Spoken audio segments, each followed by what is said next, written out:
Gustavo Rodríguez Ostria, Huéspedes Guerreros, el Batallón Sucre en el sur del Perú, 1879-1880.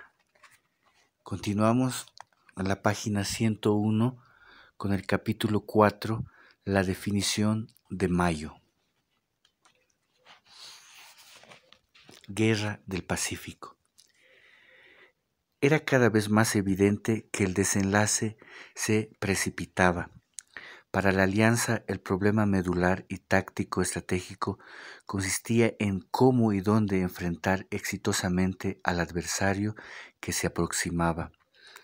En la lógica militar predominante en las postrimerías del siglo XIX, este solamente podría tomar la forma de una gran batalla definitoria librada entre los ejércitos todos contra todos. 1. Campo de la Alianza. Antes del arribo de Campero, el coronel Camacho había presentado un plan consistente en ocupar el valle de Sama, que contaba con agua, pastos y una posición inmejorable. Cita a pie de página 77. En su biografía de Camacho, el escritor boliviano Joaquín Lemoyne, en 1897, publicó el proyecto de Camacho. Continuamos. El oficial boliviano aducía y justificaba que desde el bien provisto territorio en alimentos y agua se podría defender a Tacna e Iquique y simultáneamente obligar al adversario a quedarse en el insalubre valle de Locumbá a unos 80 kilómetros de distancia, asediado por pestes endémicas.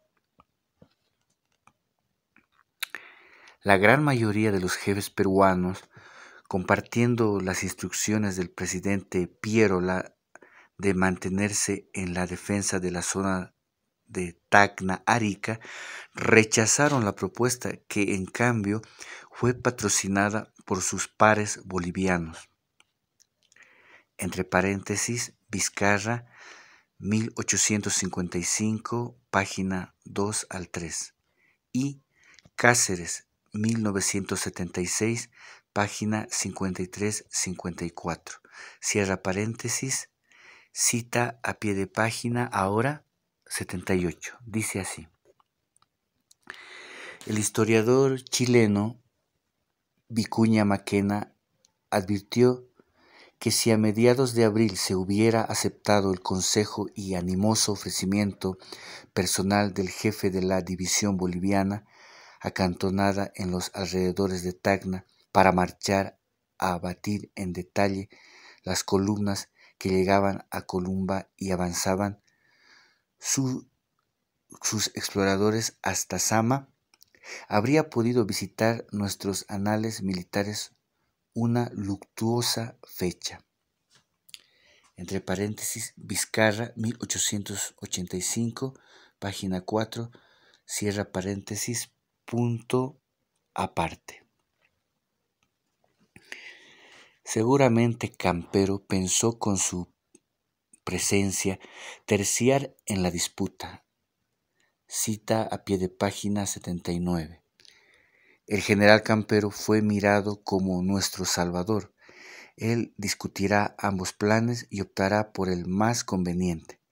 Habrá unidad de acción para combatir al enemigo. Entre paréntesis, Alba, 1882, página 94. Punto aparte. Continuamos. Seguramente Campero pensó con su presencia terciar en la disputa y que podría apoyar la estrategia de Camacho resolviéndola a su favor. Pero cuando llegó ya no era posible desplegar la maniobra y la descartó. Entre paréntesis, Ochoa, 1881, página 168. Los avances chilenos en el terreno, junto a las evidentes dificultades logísticas de mover y aprovisionar a una abundante tropa en el desierto cortaban tal posibilidad.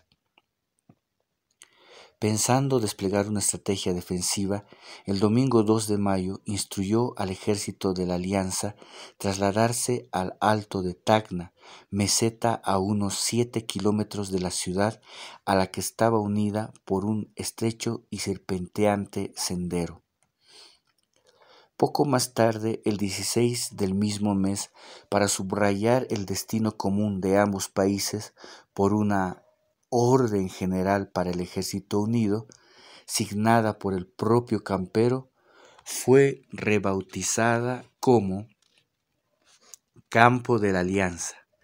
Cita a pie de página 80.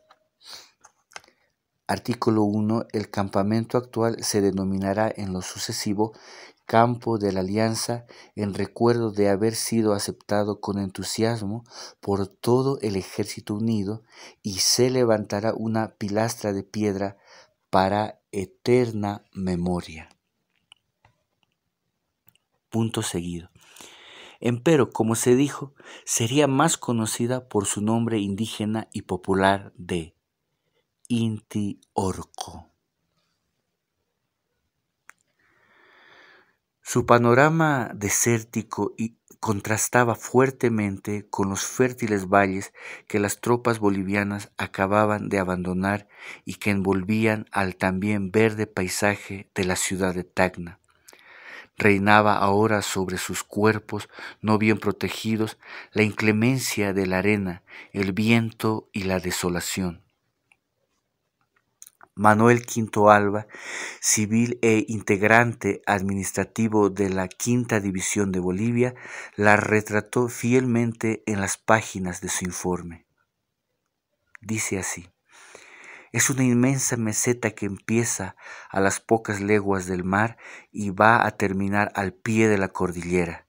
Está situada sobre las Jaras, el Panteón, Calana y Calientes, y por el lado opuesto se encuentra la inmensa llanura de Sama. El terreno es arenoso, movible, donde en algunos trechos se encuentra una hierba verde llamada siempre viva que alimenta unos pequeños animales llamados salamanquesas, cuya picadura es sin remedio. Entre paréntesis, Alba, 1882, página 94. Cita a pie de página 81. Toda esa pampa, tanto dentro como a todos los lados de la posición, está cubierta por una capa de arena amarillenta y calcinada que la humedad de la noche endurece superficialmente. Pero esta capa no resiste el tráfico de muchos hombres y todavía menos al de bestias, carretas y cañones, de manera que las marchas y todos los movimientos de tropas son muy fatigosos, siendo sumamente difícil mantener ordenadas las formaciones. Si el movimiento de alguna extensión o emprendidos en masas cerradas. En cambio, la infantería en orden dispersos naturalmente se mueve sobre en masas cerradas, se mueve sobre este suelo con mayor facilidad. Esta blandura del suelo tiene también otra influencia táctica, y es que las granadas de la artillería suelen enterrarse sin hacer explosión. Las balas de fusil no rebotan. Entre paréntesis, Etdahal, 1919, tomo 2, página 225, cierra paréntesis, punto aparte. A las 11 de la mañana del 2 de mayo partió la tropa hacia las alturas de Tacna. Se hallaba integrada por decenas de jefes, oficiales y miles de soldados. Como siempre, los seguían las fieles y negociantes Rabonas y Vivanderas. En la noche ellas hicieron de las suyas, subiendo los precios a una tropa asediada por el hambre, el polvo y la sed. El vaso de agua se vendió a 2 reales y un pedazo de pan seco a 4. La taza de café o té con poca azúcar a 2 reales. Algunos de los cuerpos empezaron a pedir agua a gritos. Por 2 jornadas permanecieron acampados en la arena sobre las armas, como si tuviéramos el enemigo a la vista. Cita a pie de página 82, La Patria, La Paz, 12 de mayo de 1880. Así escribió un soldado a su familia. Las sentidas carencias, principalmente para abastecer de agua, víveres y forrajes para mulas y caballos, pusieron al desnudo las grandes limitaciones logísticas.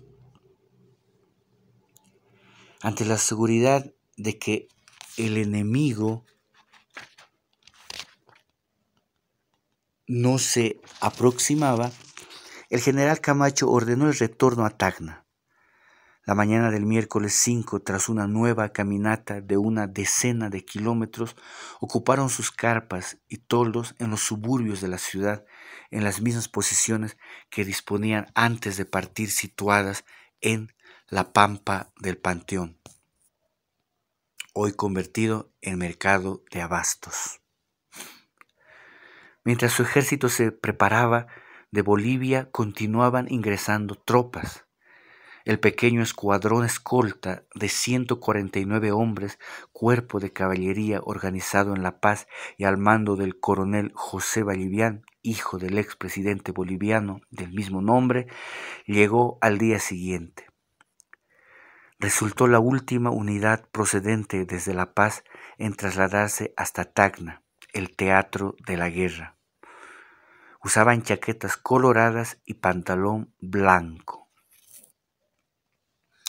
Con ellos, y según registro suscrito por Corsino Balsa el 15 de mayo de 1880, las fuerzas bolivianas estacionadas en Tacna llegaban a 5.136 plazas. Se componían de 4.540 soldados, entre paréntesis un 88.39%, 155 jefes, 3.01%, entre paréntesis, y 441 oficiales, 8.58%, punto seguido. Además estaba el comandante en jefe Narciso Campero, el comisario de guerra y 12 oficiales adscritos a su mando, de modo que en total el ejército boliviano en campaña sumaba 5.164 plazas, entre paréntesis Ochoa, 2014, página 317, punto seguido. Entre tanto, el llamado Ejército del Sur del Perú contaba en Tacna con unos 5.800 efectivos. Ni bolivianos y ni peruanos se quedaron en su emplazamiento en las goteras de Tacna o en la propia ciudad, pues nuevamente el día 10 de mayo retornaron al campo de la Alianza, esta vez para ya no abandonarlo más. La marcha se hizo con prisa y zozobra bajo la presunción comunicada por el agudo toque de la generala que las tropas chilenas estaban muy próximas. Poco más tarde se comprobaría que las noticias eran infundadas, aunque ese día pequeñas partidas chilenas al mando del general Manuel Bulnes hicieron un breve reconocimiento del terreno, pero que por su lejanía no fue advertido por las avanzadas de la Alianza. El ejército de Chile había completado su concentración en el Valle de Sama, colocándose entre la hacienda de las Yaras y la aldea de Buenavista, situadas en un amable valle a orillas del río Sama, a unos 35 kilómetros del campo de la Alianza. Entre paréntesis Peña y Lillo, 2004, página 170, punto seguido. Desconocían la nomenclatura geográfica y humana de la zona. Para ellos apenas unos puntos mal dispuestos en un mapa.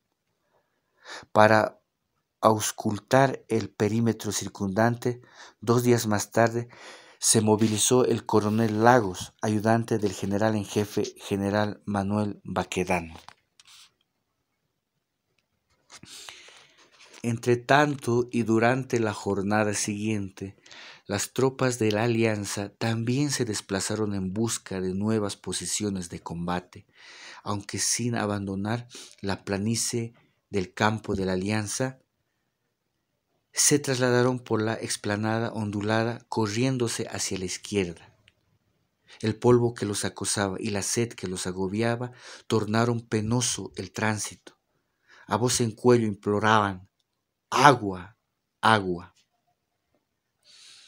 El 14 se mudaron una vez más, moviendo la línea de combate nuevamente hacia la izquierda. Afortunadamente, esta vez con la lección aprendida de días pasados, fleteros peruanos y enviados bolivianos trajeron el líquido elemento desde Tacna en toneles de madera trasladados en carretas y mulas. La tropa llenó apresurada sus vasos y caramayolas. Las rabonas y vivanderas, consabidas compañeras de ruta, también tuvieron la libertad de proveerse de agua, de esos toneles que siempre estaban rellenándose por los conductores.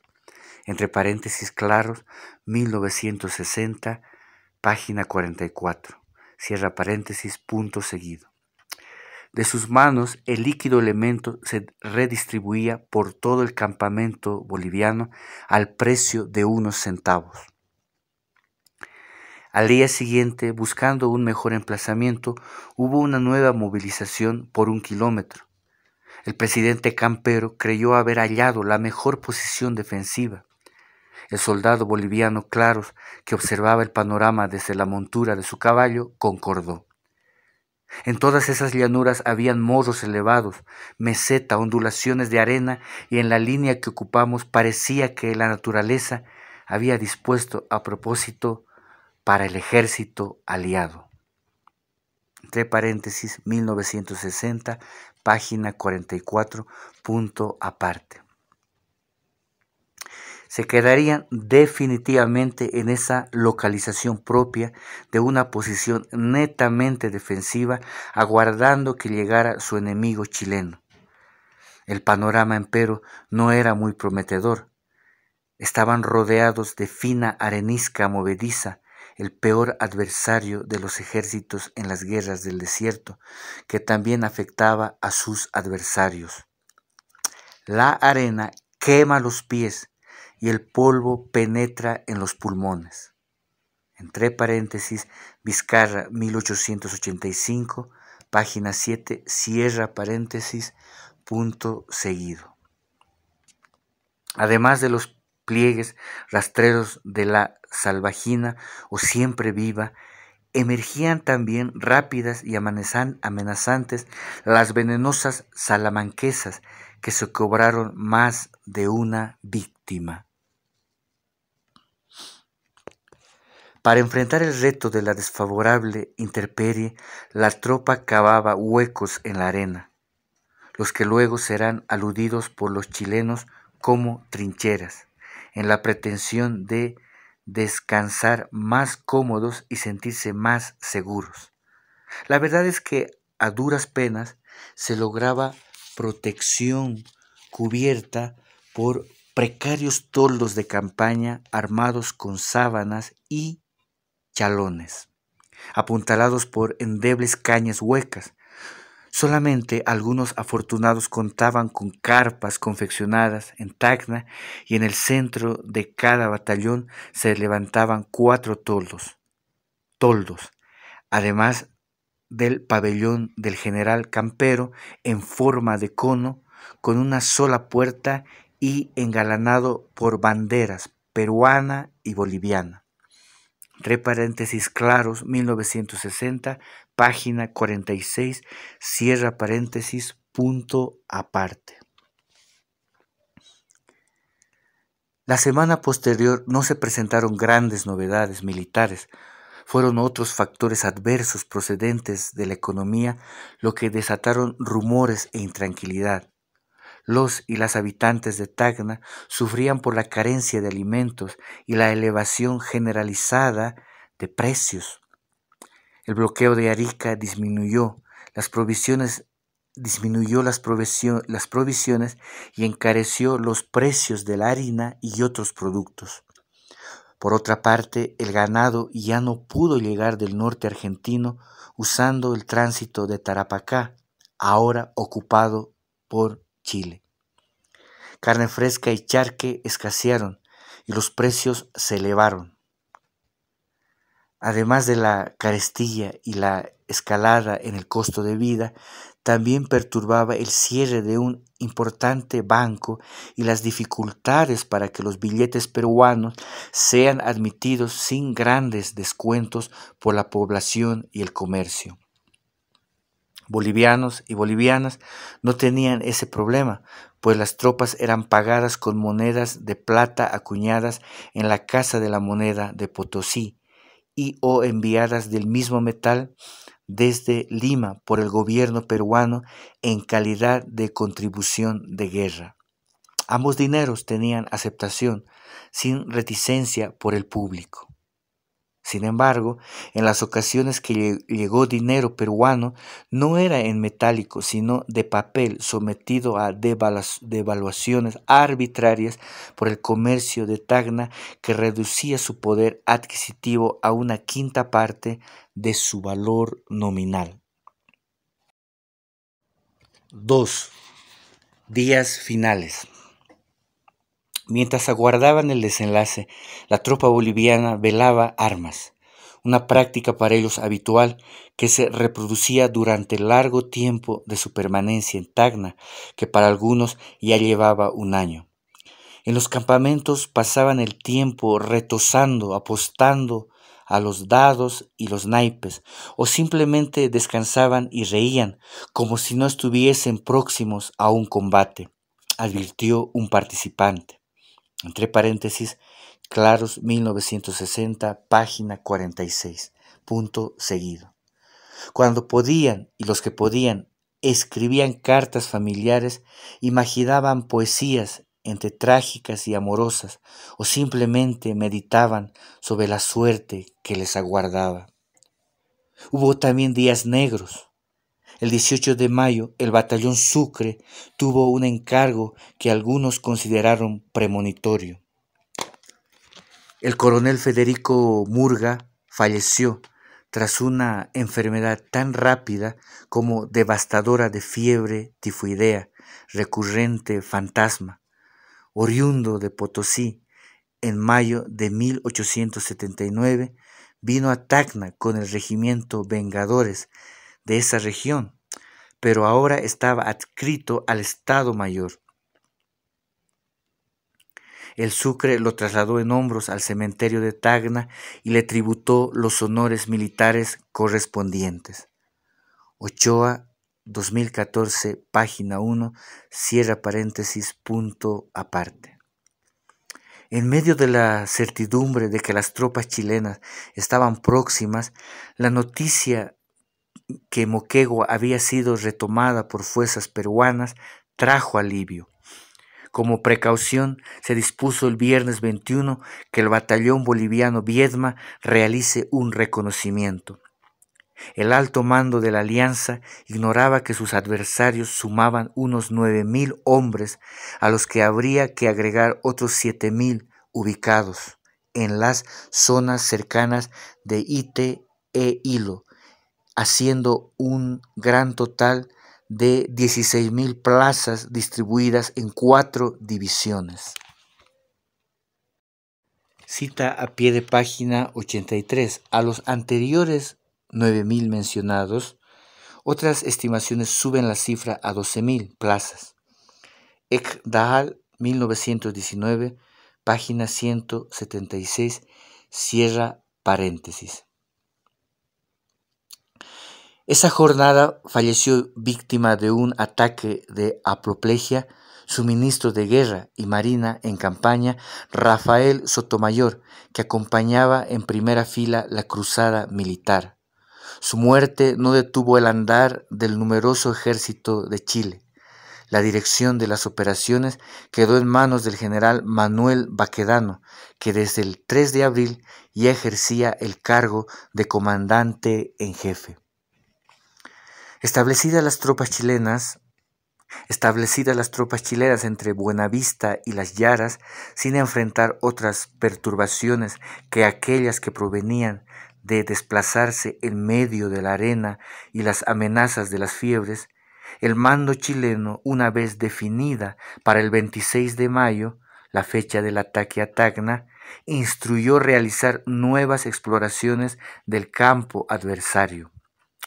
Un par de días más tarde, la jornada del 22 de ese mes, a las 2 de la madrugada, partieron un par de centenas de oficiales en caballo y mulas con un millar de soldados a la grupa. Se desplegaron bajo el mando del coronel José Velázquez, jefe de Estado Mayor. A los pocos kilómetros se hizo un descanso mientras se esperaba que la niebla se dispersara y clareara el día. Iban en pos de realizar un reconocimiento de las posiciones de la alianza. Llevaban consigo como protección 2 cañones de campaña.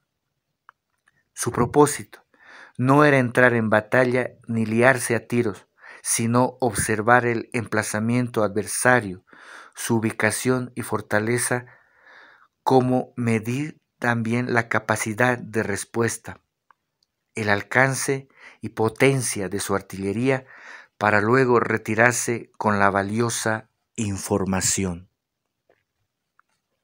Entre tanto avanzaban por las cadentes dunas de arena el grueso de la tropa boliviana. Luego de la lista de Diana, concurría donde las vivanderas y rabonas a procurarse desayuno. Parecía un día cualquiera. Los chilenos, como a las 9 de la mañana, ingresaron a la Quebrada Honda, una pequeña depresión de entre 8 a 10 metros de profundidad, distante a unos 18 kilómetros del campamento de Bolivia y Perú. A esa misma hora, en el campamento de la Alianza, se realizaba un ejercicio de combate. Advertido el desplazamiento enemigo, se instruyó que el Ejército Unido tomara posiciones de combate. Cita a pie de página 88. Cita a pie de página 84. J.J. Pérez, general en jefe del Capitán General Supremo, director de la guerra, general Narciso Campero, Tacna, 22 de mayo de 1880.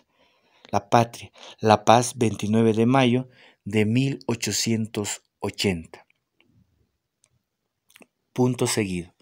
Sus tropas advirtieron la cercanía de sus enemigos cuando los relojes marcaban las 11 de la mañana, aunque Ochoa contabilizó que eran las 10 a.m.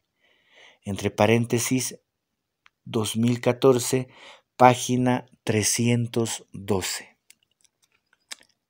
Al divisarlos desde las posiciones peruano-bolivianas, distantes unos 5.000 metros, aunque algunos testimonios los acortaron a 4.000 metros y otros los alargan a los 7.000, les hicieron disparos desde un par de cañones peruanos que fueron tirados por 4 fuertes bueyes, fuego que los chilenos retrucaron con su pequeña artillería.